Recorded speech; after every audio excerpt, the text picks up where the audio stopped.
Merci beaucoup pour cette très belle introduction. Donc déjà, bonjour à tous, dans la salle et partout dans le monde, du coup, en visio. Merci beaucoup à l'INRS pour l'invitation. Voilà, le réseau a bien marché, on est ravis d'être présents. C'est important pour moi aussi parce que j'ai jamais fait de journée, entre guillemets, sécurité. On a fait pas mal de journées fabrication additive et puis quand on a parlé...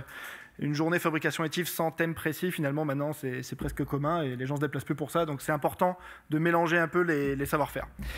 Donc, Julien Bajolet, responsable soudage, comme l'a dit Guy, à la FPMA pour la formation de l'UM de l'Ain. Comme l'a dit aussi, formation réalisée à 4 mains avec Anthony, qui nous rejoindra après. Si vous avez des questions plus sécurité, il faudra voir avec lui, c'est lui qui gère. Alors, quelques mots juste sur la FPMA, donc pôle formation de l'UMM de l'Ain, à Péronne, juste à côté de Bourg-en-Bresse. Deux activités principales, la formation initiale avec un peu plus de 500 apprentis, répartis du CAP à la licence pro sur diverses thématiques industrielles, et la partie formation continue avec jusqu'à 4500 personnes formées chaque année, en allant d'une formation de 1 jour à une formation de 1 an, sur la partie formation continue. Et du coup, depuis 2 ans et mon arrivée à la FPMA, on a créé vraiment le domaine fabrication additive avec l'arrivée de quelques machines qu'on va voir juste après. Donc la roadmap un peu de déploiement de la fabrication additive chez nous a commencé par le polymère, tout simplement, parce que comme ça a été très bien dit avant, c'est les machines un peu les moins chères, les plus accessibles, donc ça permet de démarrer. Donc on a commencé avec du dépôt de fil, après de la stéréolithographie, parce qu'on essaie de couvrir le besoin. Ensuite, l'activité principale de la FPMA en formation continue, c'est le soudage. Et du coup, on s'est rendu compte qu'en superposant des cordons de soudure, on faisait de la fabrication additive, qui s'appelle WAM, etc. Donc les robots de soudage nous permettent d'en faire aussi, avec évidemment des formes et des pièces différentes et des matériaux différents, mais c'est complémentaire. Et du coup, depuis 2 ans, l'arrivée de l'impression 3D métal un peu plus, entre guillemets, classique, avec les méthodes indirectes. Donc là, on a parlé brièvement, je vais développer juste un petit peu plus tard, avec les machines desktop métal, donc studio, dépôt de fil métal, donc du plastique chargé avec du métal, dans lequel le process consiste à supprimer le plastique et garder que le métal, et après le binder jet. Sachant qu'actuellement, alors de mon point de vue à moi, des discussions industrielles que j'ai, il faut en parler avec les collègues, les technologies soudage robotisé et binder jet sont vraiment les technologies qui sont en train de beaucoup se développer parce qu'elles permettent d'atteindre des productivités importantes sur le métal. Voilà. Donc c'est vraiment le besoin industriel qu'on identifie aujourd'hui.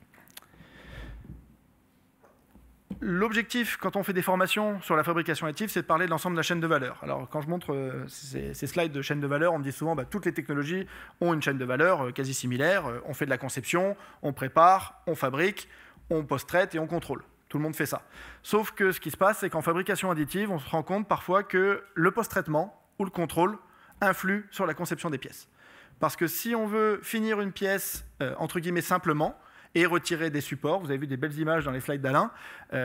Parfois, il faut changer la conception pour qu'on puisse la finir plus facilement et optimiser du coup le résultat global. Donc c'est pour ça qu'on a créé des certifications. Donc déjà, sur la première partie, entre guillemets, de la chaîne de valeur, qui est la partie conception et préparation, donc on a créé un certificat de compétences professionnelles de la métallurgie. Je précise, même si UMM, il y a le mot métallurgie, on travaille aussi avec du plastique et pour toutes les industries, au cas où il y a des gens qui auront encore des doutes. Et l'important aussi sur ces concepteurs, donc moi quand j'ai les concepteurs chez nous, ils passent une semaine à imprimer des pièces. Parce qu'un concepteur qui a passé une bonne heure ou 2 à retirer des supports sur une pièce comprend pourquoi c'est important de ne pas mettre trop de supports. Donc c'est important pour les concepteurs d'aussi savoir pourquoi est-ce que la chaîne de valeur est interloquée. Et bien sûr, l'autre partie importante, les opérateurs qui gèrent l'ensemble de la production. Donc on a créé un overlap entre guillemets entre la partie préparation, parce que les concepteurs préparent les pièces, mais les opérateurs préparent les machines. Donc du coup, cette partie préparation doit être commune et travailler ensemble. Et donc pour cette partie-là, on a créé des certificats de qualification paritaire de la métallurgie. Je vais aller dans le détail après sur cette partie-là. L'autre point, c'est qu'on a maintenant obtenu un agrément pour délivrer des certifications internationales de fabrication additive. Donc le système s'appelle IAMQS, pour International Additive Manufacturing Qualification System. Et l'idée était pour le système international de se calquer un peu sur le modèle du soudage, que vous connaissez peut-être dans le responsable qualité, donc les IWS, IWT, IWE, et donc de l'approprier à la fabrication additive pour avoir des certifications de compétences dans ce domaine-là qui se développe de façon industrielle. Au niveau des opérateurs, donc on a créé 3 CQPM. Alors pourquoi 3 qualifications pour des opérateurs en fabrication additive? J'avais fait un peu le forcing moi quand j'étais arrivé à l'UMM pour ça.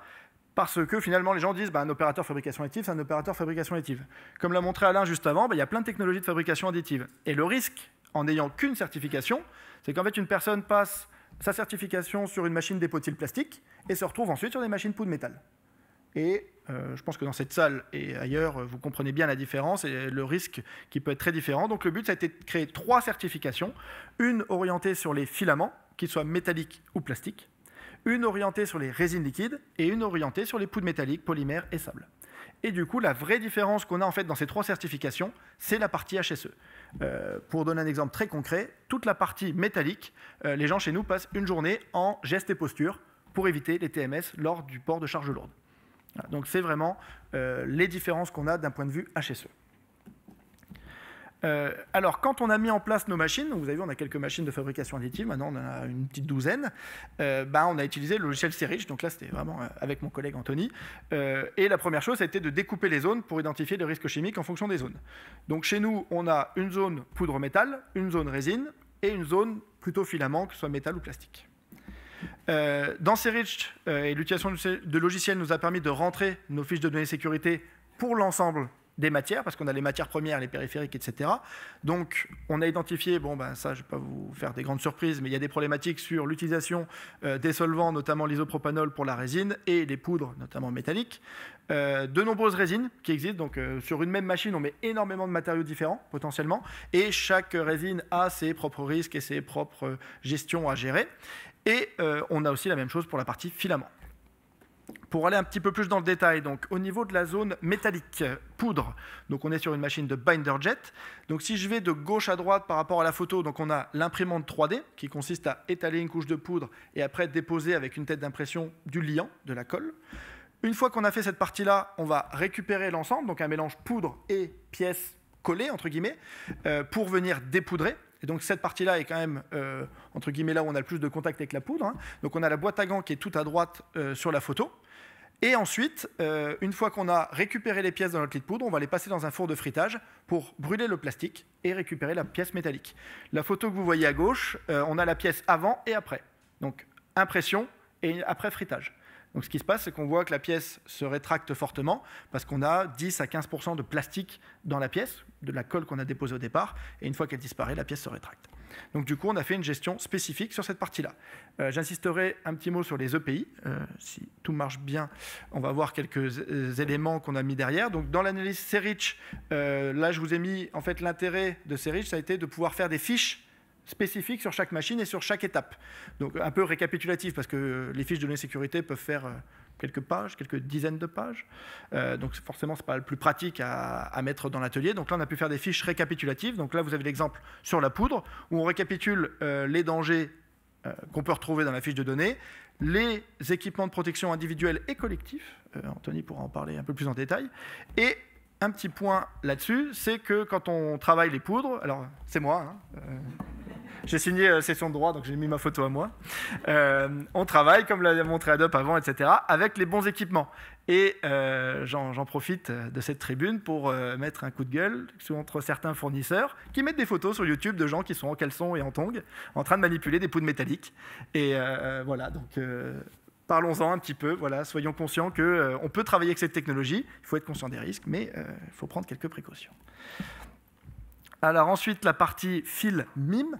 Donc là, pareil, vous retrouvez un peu les différentes étapes, sauf que là, du coup, on ne dépose pas l'encre, entre guillemets, le liant dans le lit de poudre. On a directement la matière première, qui est un mélange plastique plus métal, et on fait du dépôt de fil, plus ou moins. Donc tout à gauche, en bas, vous avez la pièce imprimée. Au milieu, vous avez la pièce fritée. Encore une fois, vous voyez le retrait qu'on a lors du fritage. Et après, vous avez la pièce avec ses supports retirés.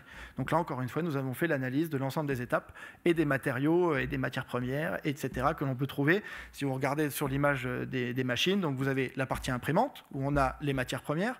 Vous avez ce qu'on appelle la délianteuse, pour dissoudre le liant avec un liquide de déliantage qui est un solvant. Et ensuite, on a le four de fritage qui monte pour l'acier inox qu'on utilise à 1400 degrés, un four sous vide, et avec le gaz qui permet de purger le plastique qu'on brûle. Donc évidemment, voilà, on a pu analyser l'ensemble de ces éléments. Et pour finir, notre zone résine, stérolithographie, avec la partie impression qui, alors dans cette technologie-là, la partie nettoyage est un peu plus dangereuse, entre guillemets, que la partie impression du fait de l'utilisation de solvants un peu agressifs comme l'isopropanol. Et vous voyez quelques exemples de pièces avec d'optimisation topologique. On imprime et on retire les supports. Pour finir, donc la fabrication additive à la FPMA, on a d'abord mis en place de la prévention et tous les modules de fabrication additive à la FPMA intègrent une sensibilisation QSE. Donc évidemment, si on parle aux concepteurs et si on parle aux opérateurs, on n'a pas le même niveau, mais par contre, on intègre toujours ça.